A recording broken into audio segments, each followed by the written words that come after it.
Kimwayagalizanga embazzi kibuyaga asudde. Omukulembeze wa National Unity Platform Robert Kyagulanyi Ssentamu amaze n'asalawo n'alonda ani gw'ayagala okusikiza mu bigere bya Mpuuga mu kitundu emutundu eri e Masaka gy'atwala mu kifo ky'omubaka bwa paaliyamenti.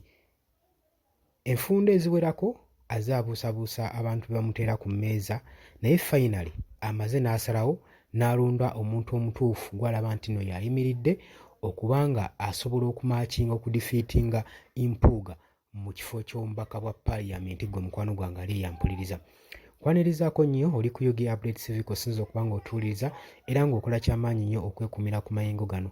Bw'agala otwegattako nagambye agenda wansi waliwo ekigambo subscribe kikonemu ojja kuba osobola otweyungako ddala bulungi nnyo. Tuwerabirako na mukadde kajja kuyambako okuleetera notification message singa wabaawo information ezze gwe mukwano gwange ali eyo ampuliriza. Abali emitala w'amayanja mbaanirizaako nnyo mubali kwekumira ku mayengo gano. Pulezidenti wa National Unity Platform Robert Kyagulanyi Ssentamu amaze n'akola okusalawo. Ebbanga ddene abadde anikiriya ng'atakakasa ng'abuusabuusa bonna be bamuleetera. Bamuleeterako kansala Alice Nannungi ssaako ne Makerere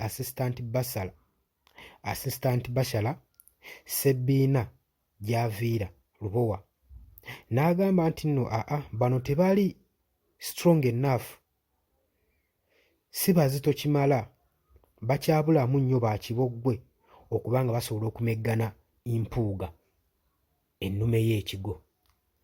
Kati finally Mpuuga kaweddemu leero.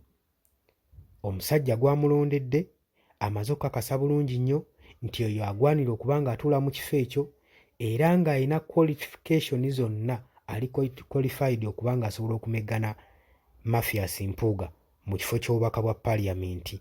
Era ono gw'agenda okuba ng'atuuzaawo mu kalulu akajja aka general election 2026. Gwe mukwano gwange ali eyampuliriza. Era abantu b'e Masaka mwesuneko mwabalidde empanga. Oluvannyuma lw'okusunsula bonna be bamuleetera, bonna nga talabamu gw'ayinza ttambula naye, oluvannyuma amaze n'avaayo n'agamba nti kati ndabye omuntu gwe nnyinamu essuubi, era alonze looya Samuel Muyizzi. Era Muyizzi ono yasobodde okuba ng'aidentifiingibwa ng'alondebwa abakulu ab'e Masaka n'abakulembeze abalala, nga muno mwe muli Oweekitiibwa Katikkiro Joseph Mulwanyammuli eyaliko Katikkiro wa Buganda oba muyite Prime Minister wa Buganda. Ono nno Muyizzi looya mulamba era ng'amatwale ge abeesingira mu Kampala era mu Katuliki mu Nakinku, era abadde asapootinga nnyo Democratic Party. Kitegeeza muntu abadde wa Buganda nnyo, era kiteebereza nti zino qualities zonna ze mbasomedde, qualifications zimumala bumazi okuba ng'alina byafaanaganyaako n'Empuuga era ng'asobola okumeggana Mathias Mpuuga ennumu ey'ekigo. President Robert Kyagulanyi Ssentamu wa National Unity Platform bw'agambye. Era agambye nti nno okusinziira nga wendaba, Muyizzi ono ekisooka ava mu famire eweebwa ekitiibwa eri respective mu kibuga eky'e Masaka,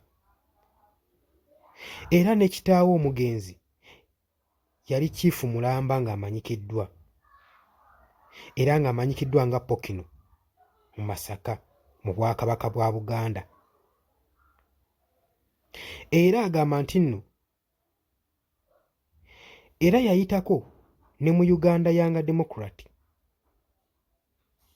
era bino byonna bimuwa image ennungi okusobola okulaba ng'ameggana Mpuuga ekigo. Era agamba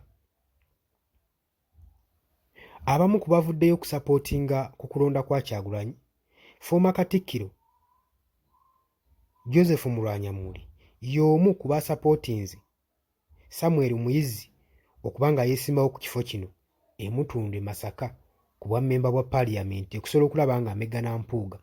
Era avuddeyo n'akola command eri abantu b'e Masaka basobole okuba nga basapootinga Muyizzi asobole okuba ng'aleeta enkyukakyuka n'emirembe n'okukulaakulanya ekibuga Masaka gwe mukwano gwange ali eyampuliriza.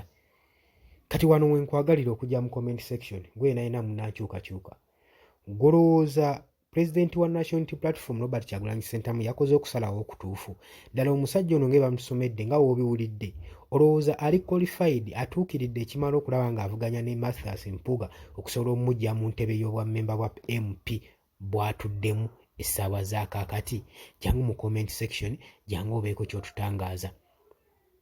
Jangu okomentinge, jangu likinge, jangu sharinge. Gwagala otweyungako genda wansi waliwo ekigambo subscribe kikonemu ojja kuba osobola bulungi nnyo otwegattako okwonene mukadde naawe osobole okujja mu comment section oteesegenye wamu naffe otubuulire golowooza Mpuuga kaweddemu, olowooza omusajja anaasobola okumeggana Mpuuga ennume y'ekigo?